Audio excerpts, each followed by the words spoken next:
विग्रहम् त्रिनयना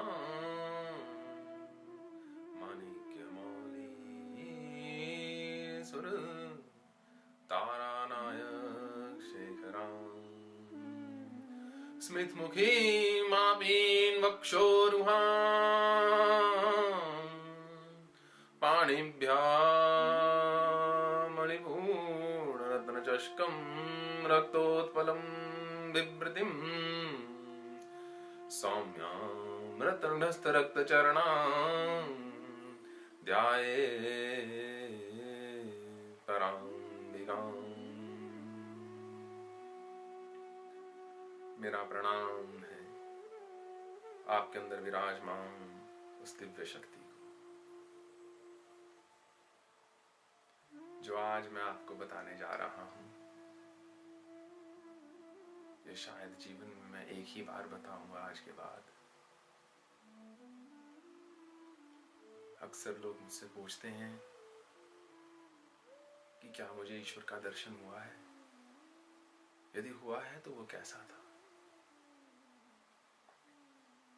आज जगन माता की कृपा से ही मैं ये रिकॉर्ड कर रहा हूं आपके लिए। शायद इसके बाद जीवन पर्यंत दर्शन की बात कभी ना करूं, जो हो चुका उस दर्शन की बात।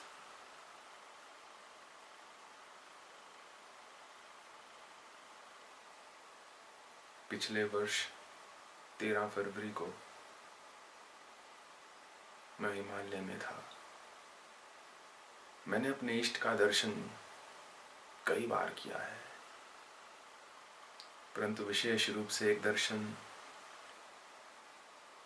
जो मेरे लिए अवर्णनीय है, जिसका मैं वर्णन नहीं कर सकता। वो दर्शन जिसने मेरे जीवन को बदल दिया, वो दर्शन जिसने मेरा सब संशय दूर कर दिया। आज मैं आपको उस दर्शन के बारे में बताऊंगा।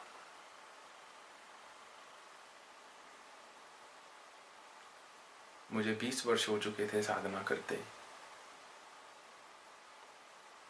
मैं रात्रि को 7 बजे बैठता था और सुबह उठता था। लगभग 5 या 6 बज जाते थे। एक समय था जब मैं दिन रात केवल माँ का ही चिंतन कर रहा था, केवल उसी के नाम को गुनगुना रहा था। उन्हीं दिनों की बात है। हिमालय में था मैं, एक जंगल में एक कुटिया में था। छोटी सी टूटी हुई कुटिया थी। बर्फीली हवा बाहर साए साए चल रही थी। मुझे सारी रात्रि हो चुकी थी ध्यान में बैठे, और मैं माँ के लिए बहुत व्याकुल था। दिन रात माँ का ही ध्यान कर रहा था यथासंभव। मैं तैयार था, यदि मुझे शरीर त्यागना पड़े तो मैं शरीर छोड़ दूंगा, परंतु माँ का दर्शन किए बिना उस जगह को नहीं छोड़ूंगा।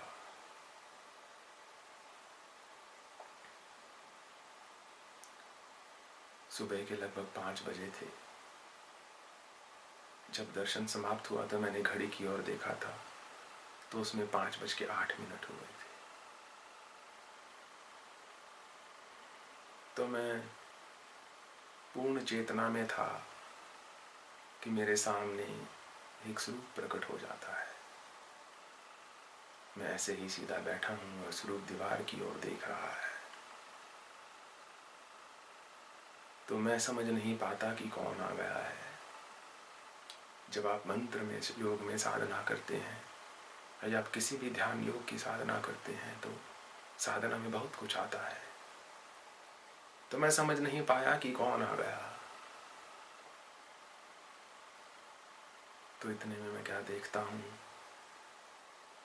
कि जो भी आया उसने बोला, आयो जी आयो जी। सर्वानंद बाबा आयो जी। मैं नहीं जानता था कि कौन आया है। मेरा नियम रहा है सदैव से कि जब मैं एक बार आसन पर बैठता हूँ तो जब तक मेरा जप या मेरा अनुष्ठान पूरा ना हो जाए तब तक मैं नहीं उठता। तो सर्वानंद मुझे मेरा नाम मेरे गुरु ने दिया था, परंतु इस घटना के बाद मैंने उस नाम को लेना लगभग बंद ही कर दिया। तो मुझे बुलाया, आयो जी, सर्वानंद बाबा आयो जी। उस समय एक क्षण के लिए मैंने सोचा कि मैं उठकर देखूं जो भी आया है कौन है। मेरे सामने तो दिख ही रहा है, मुश्किल से 2-3 हाथ दूर होगा, 5-6 फुट दूर होंगे, परंतु मैं उठता नहीं। मैं अपने आसन में स्थित रहता हूँ। इतने में वो दोबारा से बोलते हैं, आयो जी, सर्वानंद बाबा आयो जी। मैं फिर भी नहीं उठता। मैं सोचता हूँ नहीं, मुझे अपने ही ध्यान में बैठना है। मैं अपनी साधना का उल्लंघन नहीं करना चाहता। इतने में फिर दोबारा से आयो जी, सर्वानंद बाबा आयो जी। तो तीसरी बार में मैं निश्चित रूप से जान जाता हूँ कि जो भी प्रकट हुआ है मुझे बुला रहा है, मुझे उसकी ओर जाना है। क्योंकि बर्फ पड़ी हुई थी, मेरे पैरों में ऊन के मोजे थे, तो मुझे लगा यदि मैं अपने मोजों समेत चला जाता हूँ तो वो एक आदरणीय बात नहीं होगी। तो मैं तुरंत जल्दी से अपने पैरों की जुराबें, अपने मोजे उतारने शुरू कर देता हूँ। जिन्होंने मुझे बुलाया था, आयो जी, सर्वानंद बाबा आयो जी, वो करने के बाद, तीसरी बार बुलाने के बाद वो जमीन पर बैठ जाते हैं, क्योंकि कुटिया की छत ज्यादा ऊंची नहीं थी। तो मैं जाता हूँ उनके पास और मैं दंडवत प्रणाम करता हूँ। फिर मैं ऊपर की ओर देखता हूँ और बोलता हूँ, मैं सर्वानंद। परंतु जैसे ही मैं ऊपर की ओर देखता हूँ तो देखता हूँ कि स्वयं जगन माता आ गई है। माँ आ गई। मैं माँ की आंखों के तेज नहीं सह पाता। बहुत अधिक तेज है माँ की आंखों में। मैं निस्तब्ध हो जाता हूँ। दर्शन से पहले मैं सोचता था, माँ तुम तो सर्वाभरण भूषित हो, माँ सब प्रकार के अलंकार ग्रहण करती हो। इस कुटिया में जब आओगी तो तुम्हारा मुकुट छत पर लगेगा। परंतु माँ जब आई तो माँ ने मुकुट भी नहीं डाला हुआ था। माँ ने कोई अलंकार, कोई आभूषण नहीं डाला हुआ। माँ के उस सादे स्वरूप में ही समस्त अलंकार विद्यमान थे। माँ के गौर वर्ण सुंदर चेहरे की ओर देख रहा हूँ और माँ के लंबे घने बाल। परंतु जैसे ही मैं माँ की आंखों की ओर देखता हूँ, माँ के नेत्रों की ओर देखता हूँ, वो तेज मुझसे सहा नहीं जाता। मैं ऐसा सोच ही रहा हूँ। मैं हमेशा माँ से बोलता था, माँ मैं तो अबोध बालक हूँ, मंत्रहीनम क्रियाहीनम भक्तिहीनम सुरेश्वरी। न मंत्र जानता हूँ माँ, न क्रिया जानता हूँ, न भक्ति जानता हूँ, न मुद्रा जानता हूँ, कुछ नहीं जानता माँ। मैं तो तेरे दर्शनों का पात्र नहीं हूँ माँ, अधिकारी नहीं। तो मैं सोच ही रहा था माँ की आंखों की ओर देख कर कि मैं क्या बोलूं। मुझे तो कुछ सूझ ही नहीं रहा था। इतने में माँ मुझे अपनी गोद में उठा लेती है, अपनी दोनों बाहों में उठा लेती है जैसे हम किसी छोटे बच्चे को उठाते हैं और अब मैं ऊपर हो गया और माँ नीचे है, तो माँ ने मेरी ओर ऐसे देखा ऊपर। जब देखा तो मैं स्तब्ध रह गया, क्योंकि माँ की आंखों का तेज इतना था कि मैं नहीं जान पा रहा था कि मैं क्या करूं। मुझे लगा मेरे शरीर के करोड़ों करोड़ों टुकड़े हो जाएंगे, छिन्न भिन्न हो जाएगा, खंड खंड हो जाएगा। तो मैं एक बच्चा जैसे पकड़ता है, तो मैं ऐसे माँ को पकड़ के माँ के बालों में अपना सर छुपा लेता हूं।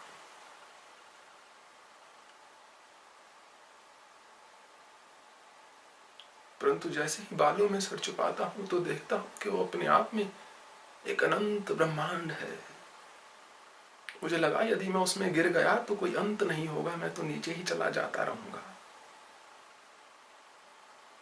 तो मैंने तो बालों में सर छुपाया था क्योंकि मैं आंखों के तेज से डर गया था। और जहां सर छुपाया वो उससे भी भयंकर दृश्य था। मुझे लगा कोई अंत नहीं होगा, चलता रहेगा चलता रहेगा।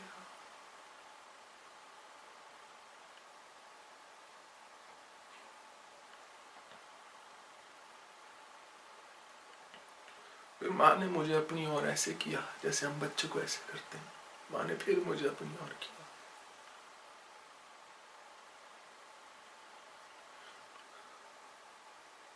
माँ की आंखों का फिर वही तेज, मैं देखता रह गया। माँ की मंद मंद मुस्कान सदैव से मेरे हृदय में अंकित हो गई। मैं देखता रह गया माँ की ओर। मुझे लगा मैं नहीं माँ की ओर देख सकता। मैं फिर से उनके बालों में अपना सर छुपा लेता हूँ। उस समय मैं सोच रहा हूँ माँ तुम आ गई।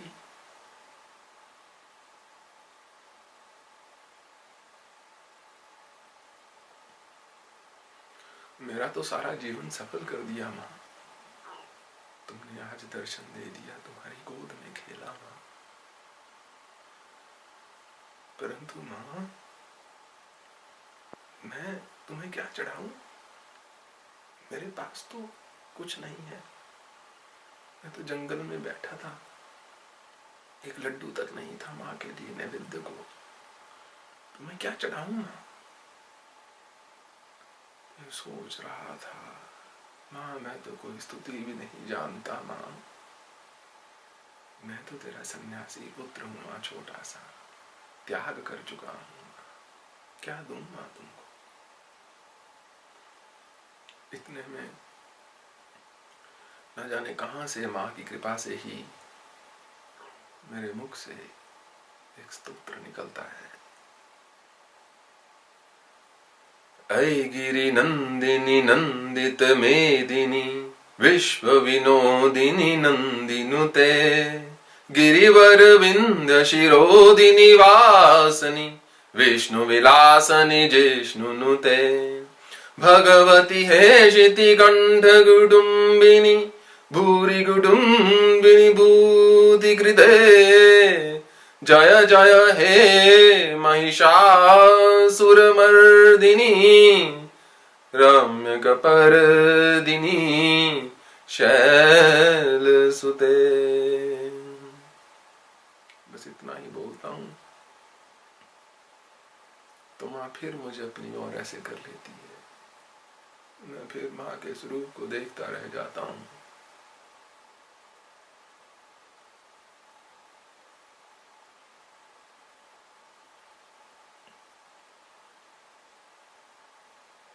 फिर माँ मुझे देखकर मुस्कुराती है और फिर चली जाती है।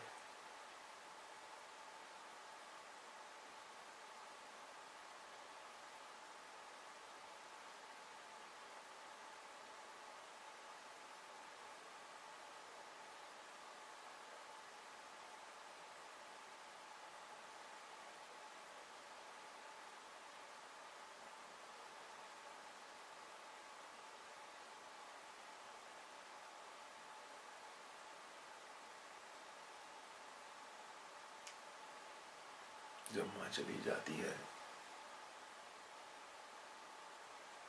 तो मैं आत्मविभोर हो जाता हूँ। एक तरफ असीम सुख है अपने इष्ट के दर्शन का, दूसरी तरफ दुख है कि माँ तो चली गई, मैं अभी भी यहाँ पर हूँ।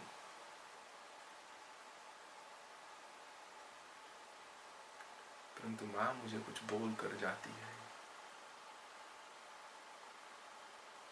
वो अभी माँ की प्रेरणा से मैं नहीं बता सकता आपको।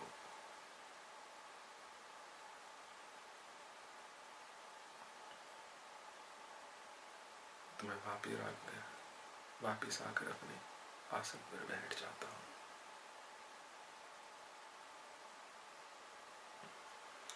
और मैं सोचता हूँ ये जो अभी घटना हुई ये क्या था?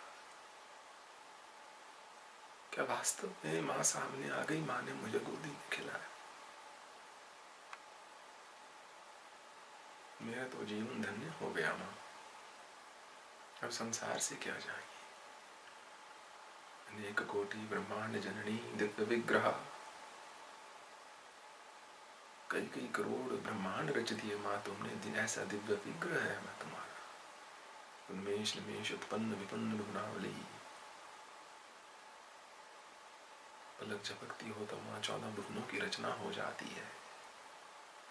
जब तुम ही मेरे पास आ गई तो और क्या चाहिए? कुछ भी तो शेष नहीं रहा। फिर मैं सोचता हूँ कि माँ यदि ये सब कोई बहुत बड़ा भ्रम नहीं था तो माँ कुछ और कर दो थोड़ा सा। मूड हूं ना, मूर्ख था, संशय तो नहीं था, परंतु फिर भी कुछ और देखना चाहता था।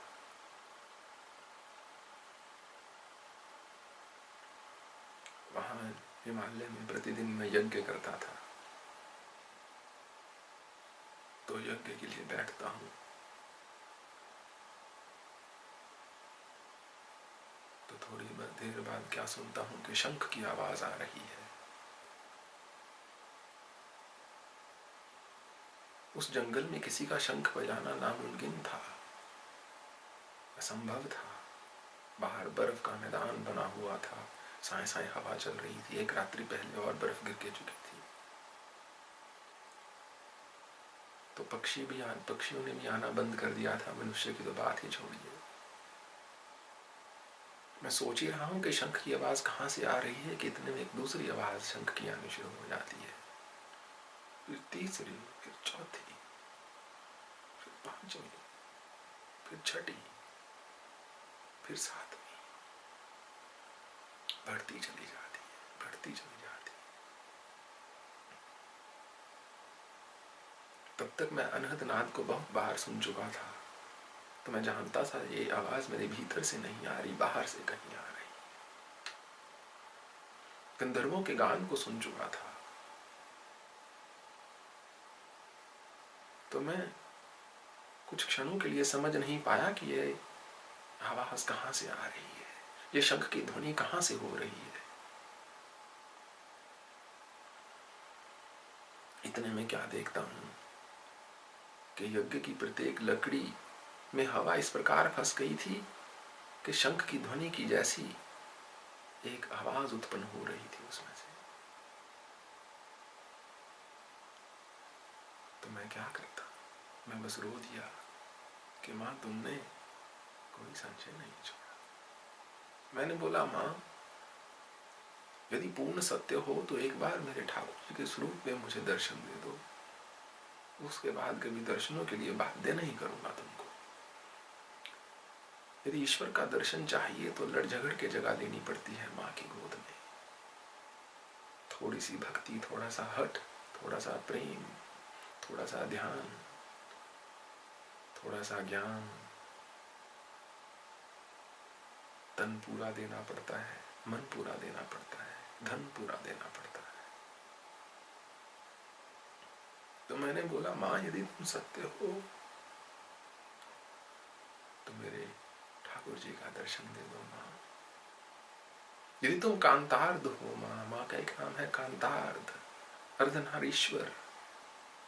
राधा और कृष्णा एक है, युगल जोड़ी है।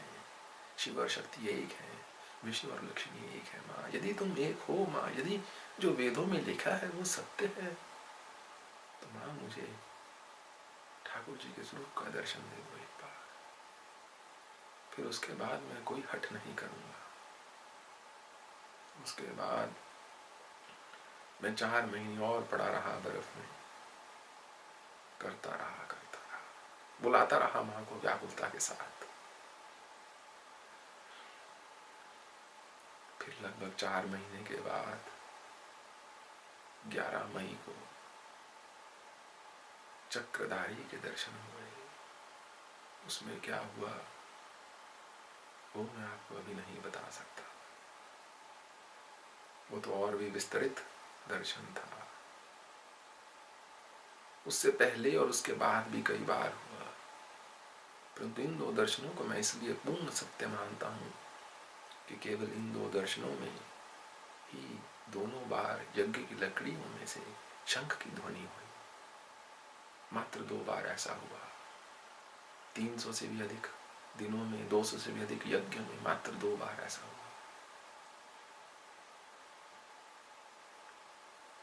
जब मैं था हरि नहीं, अब हरि है मैं नाही, सब अंधियारा मिट गया, जब दीपक देखा माही।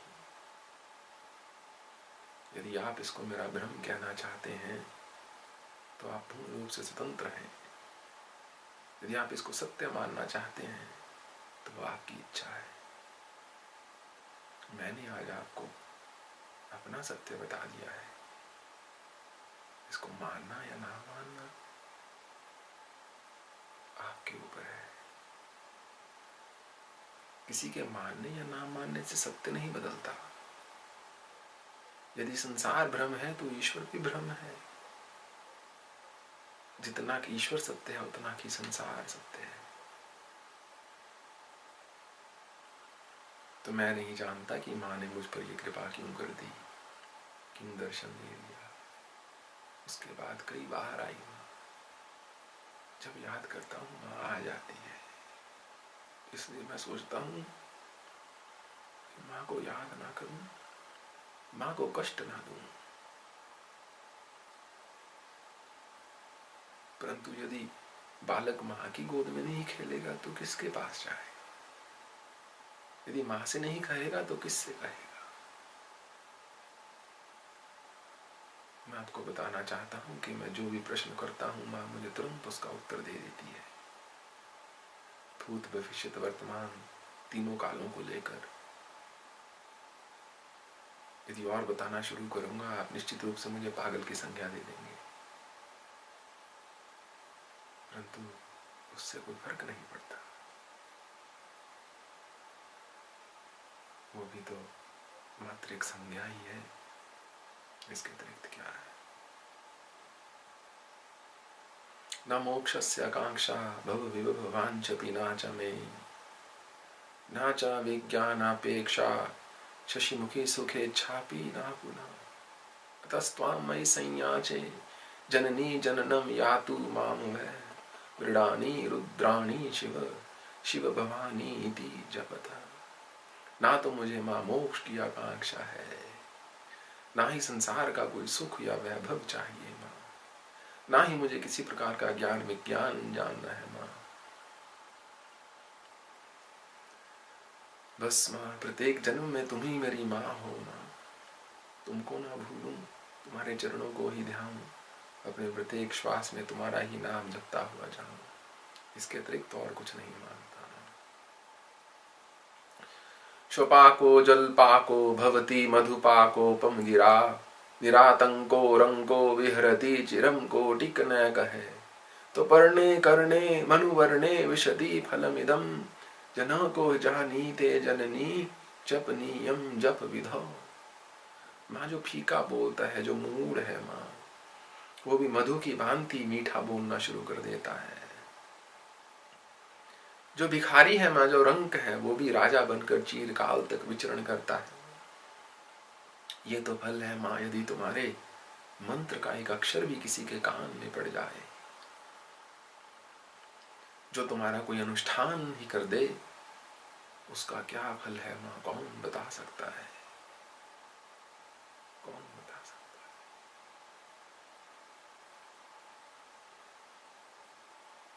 जब आपको अपने ईश्वर मिल जाएंगे तो तुम पूर्ण हो जाओगे, अपनी पूर्णता का बोध करोगे, तब तक अधूरे रहोगे। जैसे मछली होती है जल के बिना तड़पती रहती है, एक छटपटाहट आपके जीवन में अवश्य रहेगी। जब उससे एक बार आपका संबंध जुड़ जाएगा तो आपका जीवन सदा सदा के लिए बदल जाएगा। माँ की प्रेरणा से ही इसी शरीर में स्थित हूं, और तो क्या कहूं।